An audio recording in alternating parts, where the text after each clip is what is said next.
The Big Sick was the big sleeper hit at this year's Sundance Film Festival about a Pakistani stand-up comedian who falls in love with an American woman. Based on the awkward romantic true events of Kumail Nanjiani, I'm going to get your name right, Kumail, and Emily Gordon, who both join me right now. Hey guys, greetings from Las Vegas. Jeff. Hello. What's up? Hey, I have to tell you right off the bat, this is one of my favorite movies this summer. I had such a great time with it, full of laughter, full of tears, full of romance. This is one of the greatest romantic comedies I've ever seen. Oh, thank you so much. And you live in Vegas, so you know fun. Hey, I do love to have fun. I'm a Las Vegas native. But speaking of fun, like my little segue there, how did you both write this movie? Well, take me through a typical day of writing. Tell me about your style. We would sort of write in different rooms because we would sort of break up the scenes, and I would be like, I want to write these. She would be like, I want to write these. We would write them in different rooms, email them to each other, rewrite each other's stuff, email them back to each other, rewrite it again, and then send it off to the producers or the director. So by the time it got to them, you know, it had been through a few rounds of rewrites. So it was actually very efficient. And I tend to write quite quickly. She writes fast. And so I would kind of start working once we divided things up. I like to play video games. Yes, and so I would email my scenes to Kumail, and he would be like, what? He'd be playing video games, be like, oh, you've already finished? So that kind of helped. We helped keep each other honest a little bit, yeah. Now, the movie is based on the true events of how you guys met and fell in love. But, you know, where there's some disagreements when writing the screenplay, did you guys remember events differently?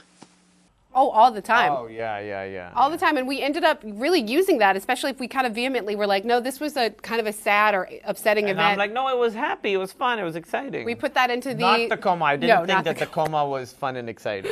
No, I did. And so we put that into the script just so we could see both characters' perspectives, that not any one event. It doesn't always go over the way you plan it. Doesn't always have the effect you want it to have. Yeah, and people are in different emotional places all the time, so we were able to sort of put both those in each of the scenes.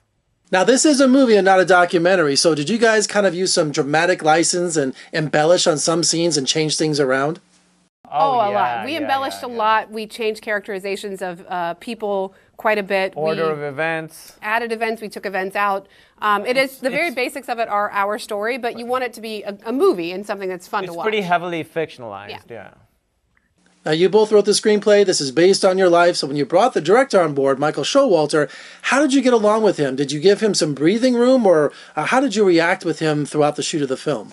Oh, he was great. He wanted to be very collaborative, and he would run everything by us. That said, I mean, he's a tremendous director, and we sort of knew, we trusted him to sort of guide us through this. We'd never done this before. Yeah. He'd done it many, many times, so it really was great to sort of have him be like, I'm going to take care of everything. You guys just sort of tell your story the way you want to, and I'll make sure it's directed right, and I'll make sure that, you know, this movie turns out the way that we all want it to. Both our producers and our director kind of drilled into us the importance of, like, this isn't, don't be precious just because it happened to you. That doesn't mean it needs to be in the movie. So they were really great about, it never was a thing of like, but it didn't happen this way. Why would you make us do this? Because we all worked together to create a version of the story that we all wanted to see on the screen, which helped. Now, since you both wrote the screenplay, was the written word law? Is that what you filmed? Or since you guys have a background in comedy, Kumail, did you have a chance to do some improvisation on the set? Oh, well, you know, we did a lot of rehearsals for this movie because it's a pretty low-budget movie, so we wanted to, you know, have the scenes down on set because we wouldn't have time to, like, figure out the scenes. We had to already have them figured out before we got there. So in the rehearsals, we did a lot of improv. And sometimes that improv would go back into the script. Now, that said, there's a bunch of stuff with sort of me and Ray Romano in the movie. There's like 3 scenes, I'd say. Yeah. That's improvised, and me and my comedy friends who are Eddie Bryant, Kurt Braunohler, and Bo Burnham. There's some scenes that are improvised. But for the most part, we stuck to the script, but the script was The script was always evolving. Yeah, it was very collaborative. Yeah. Kumail and Emily, tell me about the first time you saw your movie with an audience. What was that experience like? Did some jokes work and some didn't?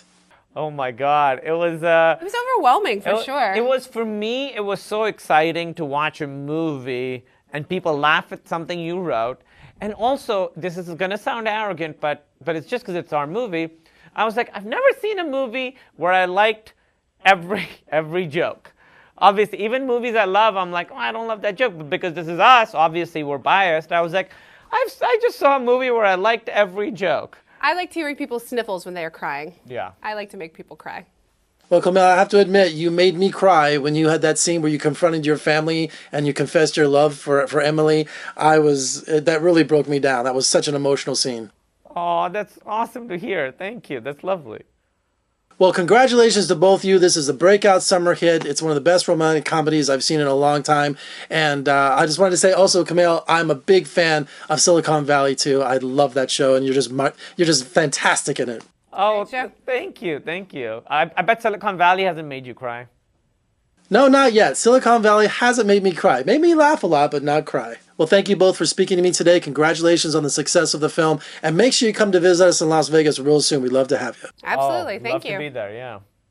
All right, you can check out The Big Sick, which is in theaters now for a really great time. It's just going to be one of the best times you've had this year, I guarantee you. Also, if you need more reviews and interviews, which everybody does, surf on over to my website at vegasfilmcritic.com. I'm Jeffrey K. Howard. Thanks so much for joining me. I'll see you next time.